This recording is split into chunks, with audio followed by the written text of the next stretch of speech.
Okay, so good morning, everyone's. Oh no. Oh my. Okay. Okay. Okay. So good morning, afternoon, evening, everyone. Thank you for watching DevRel Asia 2020 interview sessions. I'm Achi, mainly organizer of the conference. And in this time, I will introduce our awesome speakers and chat with them about their talk in 15 minutes. Today's guest is Kushlani De Silva. Welcome, Kushlani. Hi. Hello, good morning. Hi. Good morning, Achi. How are you doing? Pretty good. And you? Good, not too bad. So, are you living in India, right? I'm based in Colombo in Sri Lanka. So same time zone as India. Oh, okay, I see. So it's very early morning, I think. It is, but all good. Okay, thank you for attending. Sure. Thank you. Okay. Appreciate. So I show the banners. First, please introduce yourself and your careers and what is your favorites, technologies, movies, hobbies, and what I don't know if you have a pet. Please teach me the pet name and anything. So please introduce yourself. Okay. Absolutely. So, like I mentioned, my name is Kushlani De Silva, and right now I work for an open source technology company called WSO2, and I have been working there for the past 11 years, purely in a marketing capacity, but I've done different things over my time there. I've done channel marketing, I've handled webinars, I've done product marketing for WSO2's first solution, and I've done various aspects of marketing in my time at WSO2. And with my work at WSO2, I've been very exposed to all sorts of technologies, API management, integration, identity and access management, and on a day-to-day, obviously, because one of the key audiences that we talk to are developers. On a day-to-day, we are always looking at the right kinds of ways, the right kinds of techniques, what sort of material to provide to developers. So that's one of the reasons I submitted to this event as well. In terms of my hobbies, what I do outside of work, I know this is probably not really a non-professional hobby, but I like to write. I feel like that's a really good way to keep your knowledge fresh and to keep your understanding. I mean, you don't have to write just about the work you do, though that's what I write about the most and about marketing, but it really keeps you fresh and really keeps you stay in touch with what's going on around you. Aside of that, I am also a passionate reader. And when it comes to reading, what I read is completely different to my area of work, because I read a lot of crime fiction. And I also am heavily into fitness. So if I'm not, after a sort of busy day at work, that's how I unwind. I throw in a really good workout, and I find that it's a great way to take away the stress and just to give me a fresh perspective of things, and how I can really get on with the next day or with the next thing that I'm trying to do. Unfortunately, I don't have any pets. I really wish I did, but I don't. But I love all animals, dogs in particular. So one day when I can have a pet, that's probably the first thing that I'm going to do. Yeah, so that's all about me. Okay, thank you. So can I ask you about your company, WSO2, right? Yes. So they provide to open source software, right? Correct. Yes. And what type of open source softwares they provided?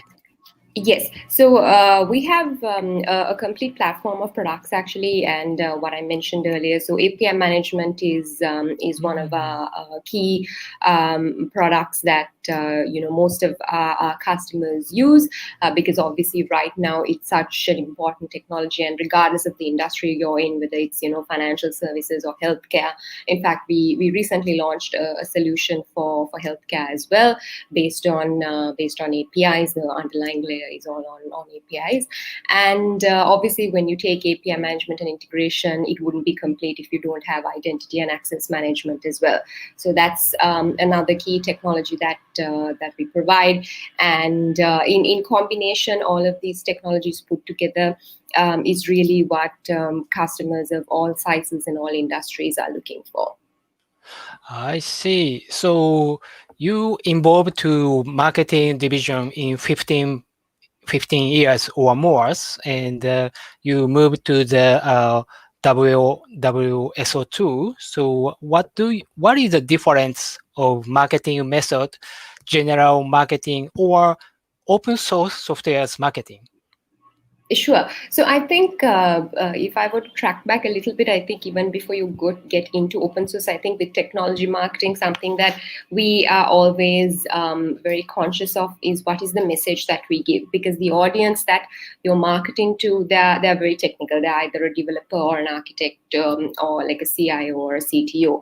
So what Mm. we need to portray is something that is not really product features or functionality or telling them, okay, this product is great, that product is great, this is why we are better than the competition. It's more to do with how can we solve that problem, because Mm. as you know, associate like developers or architects, they have very little time on their hands. So if they're looking for a piece of technology to solve a problem, and you have 5 different tabs open and you're doing your research, you're not going to spend a lot of time if the material that you're reading isn't telling you immediately how it's going to solve your problem. So you have to Mm. get to with technology marketing and development marketing in particular, I think you have to get to the point quickly, and you have to really speak in a language that the audience understands.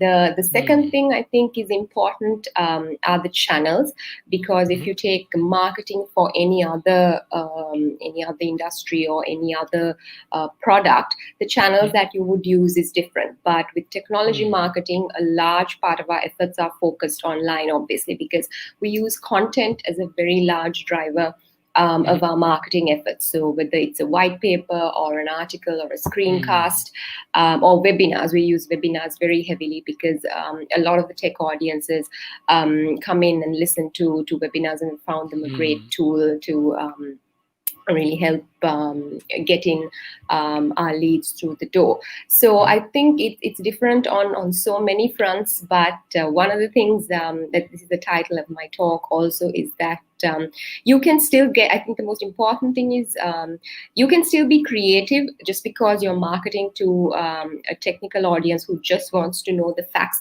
doesn't mean that you can't get creative with your message. You can try new things. You can look at different ways of reaching out to them as opposed to your usual channels as well, because with this sort of marketing, sometimes you fall into this zone where it says, okay, you can't get too creative, you can't have too much of a marketing spin to it. This audience is not going to like it. But Mm. I think, end of the day, we're all human beings, and we do Mm. react to certain messages and certain tactics. So I Mm. think we have to obviously provide the facts, but you can Mhm. still do it in a creative way. I see. Thank you. And you a little bit talking about your talks. So we move to the second topic. Your Yes. talk is leave the fluff behind, how to make developers love your marketing. Yeah. So please teach audiences about your talk abstracts or summaries.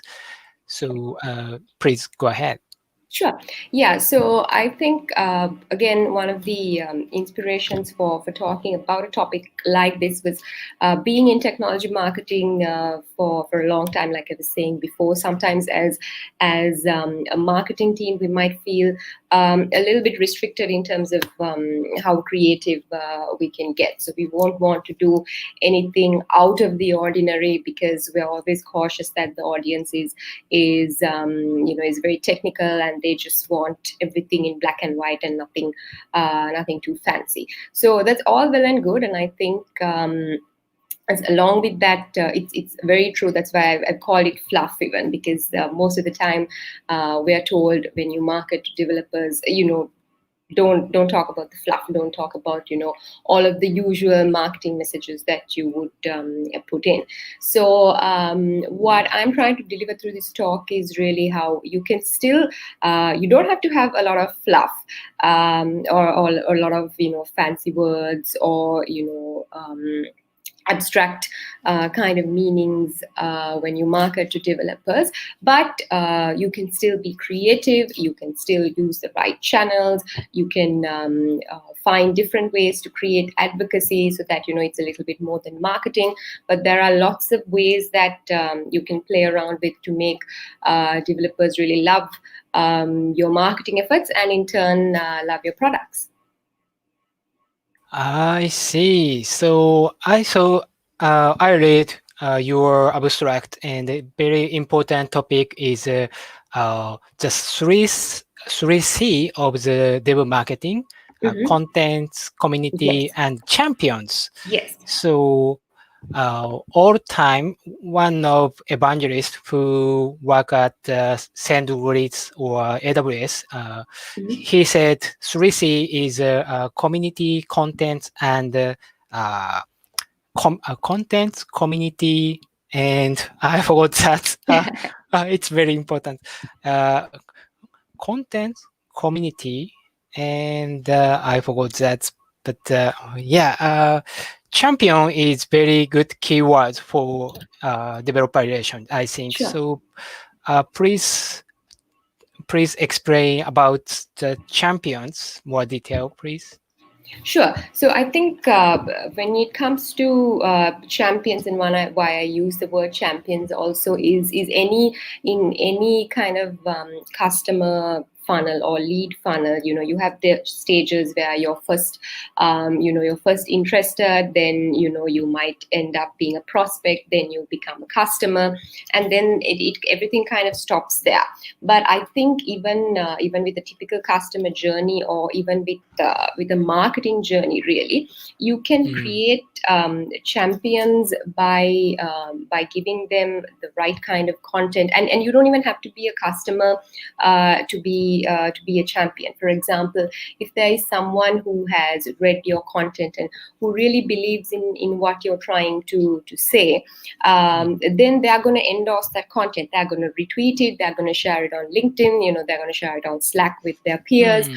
And just by giving the right kind of material and the right kind of message at the times that they want, you Mm. create champions. They might be a user of your product. They might not. With open source, luckily, it's much easier for someone to go out and try the product.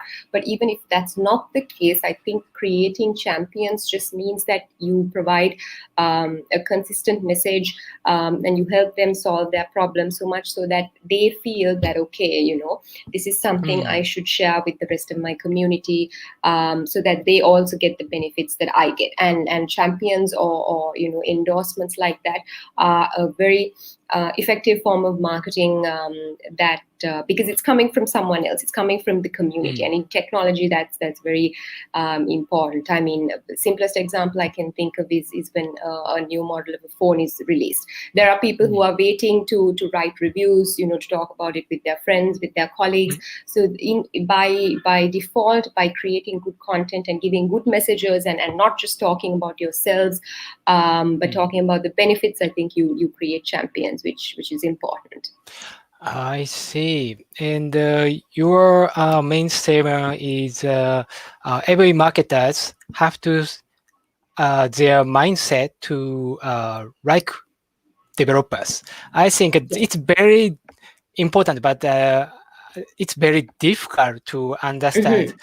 to for marketers, general marketers, Yes. uh, how to do that. Right. So I think but you're absolutely right, Asushi, and I can tell you a good example of my work because I handled product marketing for WSO2's solution called WSO2 Open Banking, and there also I realized if I was, because I had to craft the messaging, I had to figure out the target audience, the channels that they go to, and so on and so forth. So in order to do all of that, I had to like you said, think like a developer, and that is not easy for any marketer really. Even even if you're someone who's Mm, first been sort of an engineer and then you're moving on to marketing. But I think the more you read, the more you spend time with your developers, and I think the key word here is you have to listen. You have to listen mm, to, you have to sit in on conversations where the product team is talking about the product. You have to listen and read up on what the competition is doing and what they're saying and the spin they're taking. But and you just have to be attentive and listen to everything that's happening around you. But I think mm, the best way to do it is, I mean, you have the target audience right in front of you, right? Your own team. So just go to them if you have an idea, if you got the messaging, and you feel like it might not be there yet. My best suggestion is just go and sit with the tech team and say, here I've got this. Or if you're meant to write, let's say you're meant to do a social media campaign and you have a series of tweets, just go and mm, show it to them and ask them, would you retweet this? And if they say no, then you've got it wrong. But I think mm, it's so much easier to just connect with the audience that you have close to you, which is your own team, the product team that you're doing the marketing for, and just get their opinions. And I think then you just learn to, after you've done it a couple of times, by it mm. kind of comes to you by default. I see. And listen is very important keyword for understanding developers. That's Yes, nice. I see. So thank you, Kushnani. You have great career of developer relations, and I strongly recommend every developer marketers should listen your talks. And yes, Kushnani, I hope you also will enjoy the DevRel Asia 2020. So thank you absolutely. again. Thank you very much, Sushi. Okay. Speak soon. Thank you. So in this time, interview is done. Our conference, DevRel Asia, will be held on the November 14. Save the dates and waiting the day, everyone. So see you next interview. Bye. Bye.